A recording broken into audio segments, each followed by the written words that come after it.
ನಮಸ್ಕಾರ ವೀಕ್ಷಕರೇ, ಮತ್ತೊಂದು ವಿಡಿಯೋದಲ್ಲಿ ನಿಮಗೆ ಸ್ವಾಗತ. ಸೊ ಇವತ್ತಿನ ಒಂದು ಟಾಪಿಕ್ ಬಂದ್ಬಿಟ್ಟು ಕಾಪಿರೈಟ್ ಕ್ಲೇಮ್ ಅಂದರೆ ಏನು ಮತ್ತು ಕಾಪಿರೈಟ್ ಸ್ಟ್ರೈಕ್ ಅಂದರೆ ಏನು ಅಂತ ಈ ವಿಷಯದಲ್ಲಿ ನಾವು ತಿಳ್ಕೊಳ್ಳೋಣ ಬನ್ನಿ.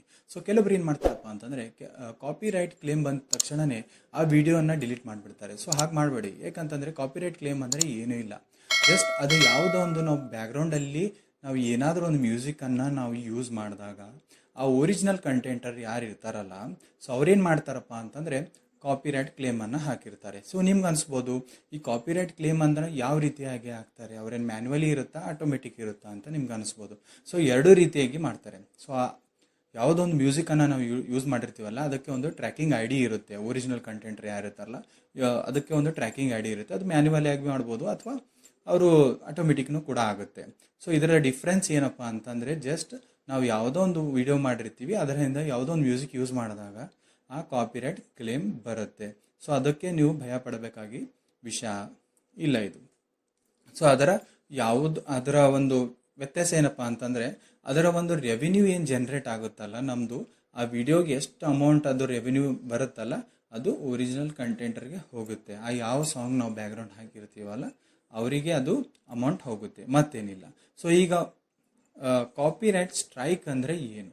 ಕಾಪಿರೈಟ್ ಸ್ಟ್ರೈಕ್ ಅಂದರೆ ಇದು ಬಹಳ ಇಂಪಾರ್ಟೆಂಟ್. ಯಾವ ರೀತಿಯಪ್ಪ ಅಂತಂದರೆ, ಒಂದು ಫುಟ್ಬಾಲ್ ಮ್ಯಾಚ್ ಇರುತ್ತೆ. ಸೊ ಫುಟ್ಬಾಲ್ ಮ್ಯಾಚಲ್ಲಿ ಏನು ಮಾಡ್ತಾರಪ್ಪ ಅಂತಂದರೆ 3 ವಾರ್ನಿಂಗ್ಗಳಿರುತ್ತೆ, ನೋಡಿರ್ಬೋದು. ಸೊ ಒಂದೇದು ವಾರ್ನಿಂಗ್ ಅಂತ ಕೊಡ್ತಾರೆ, ಇನ್ನೊಂದು ಯೆಲ್ಲೋ ಕಾರ್ಡ್ ಅಂತ ಬರುತ್ತೆ, ಸೊ ಇನ್ನೊಂದು ರೆಡ್ ಕಾರ್ಡ್ ಅಂತ ಬರುತ್ತೆ. ಸೊ ಹಾಗಾಗಿ ನಮ್ಮ ಯೂಟ್ಯೂಬ್ನಲ್ಲೂ ಕೂಡ 3 ವಾರ್ನಿಂಗ್ಗಳಿವೆ. ಸೊ 3 ಸ್ಟ್ರೈಕ್ ಬಂದರೆ ಮಾತ್ರ ಏನು ಮಾಡ್ತಾರಪ್ಪ ಅಂತಂದರೆ ಅವರು ಈ ಚಾನಲನ್ನು ಡಿಲೀಟ್ ಮಾಡ್ತಾರೆ. ಸೊ ಒಂದು ನಮಗೆ ಏನು ಗೊತ್ತಾಗಬೇಕಪ್ಪ ಅಂತಂದರೆ, ಇವು ಸ್ಟ್ರೈಕ್ಗಳು ಏಕೆ ಬರುತ್ತೆ. ಒಂದು ಸ್ಟ್ರೈಕ್ ಬಿದ್ದರೆ ನಮ್ಗೆ ಏನಾಗುತ್ತಪ್ಪ ಅಂತ 90 ಡೇಸ್ ಎಕ್ಸ್ಪೈರಿ ಡೇಟ್ ಇರುತ್ತೆ. ಆ ಎಕ್ಸ್ಪೈರಿ ಡೇಟಲ್ಲಿ ನಾವು 3 ಕೂಡ ಯೂಸ್ ಮಾಡಬಾರ್ದು, ಅಥವಾ 2 ಐತೆ ಅಂತ ತಿಳ್ಕೊರಿ. ಆಮೇಲೆ 3ನೇದ್ದು ಬಿದ್ದರೆ ಮಾತ್ರ ಚಾನಲ್ ಡಿಲೀಟ್ ಆಗುತ್ತೆ. ಸೊ 90 ಡೇಸಲ್ಲಿ 3 ಸ್ಟ್ರೈಕ್ ಬರಬಾರ್ದು, ಇದು ನಿಮಗೆ ತಿಳಿಬೇಕು.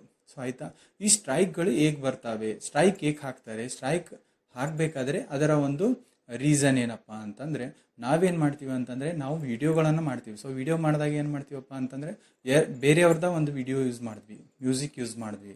ಸೊ ಅವ್ರದ್ದೇ ಒಂದು ಕಂಟೆಂಟ್ ಕಾಪಿ ಪೇಸ್ಟ್ ಮಾಡಿದಾಗ ಮಾತ್ರ ಅದೇನಾಗುತ್ತಪ್ಪ ಅಂತಂದರೆ ಅದು ಅವರು ಸ್ಟ್ರೈಕ್ ಹಾಕ್ತಾರೆ. ಅವರ ಒಂದು ಪರ್ಮಿಷನ್ ಇರಲ್ಲ. ಸೊ ನಾವೇನು ಮಾಡ್ತೀವಿ ಅಂತಂದರೆ ಯೂಸ್ ಮಾಡಿರ್ತೀವಿ ಅವ್ರ ಕಂಟೆಂಟು.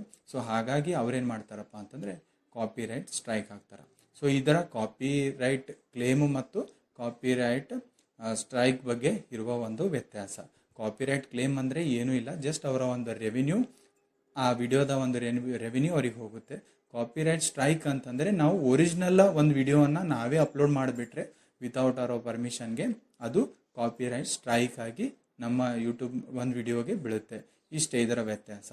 ಈ ವಿಡಿಯೋ ನಿಮಗೆ ಏನಾದರೂ ಇಷ್ಟ ಆದಲ್ಲಿ ಲೈಕ್ ಮಾಡಿ, ಶೇರ್ ಮಾಡಿ, ಸಬ್ಸ್ಕ್ರೈಬ್ ಮಾಡೋದನ್ನು ಮರಿಬೇಡಿ. ಮತ್ತೊಂದು ವಿಡಿಯೋದಲ್ಲಿ ಸಿಗೋಣ. ಧನ್ಯವಾದಗಳು.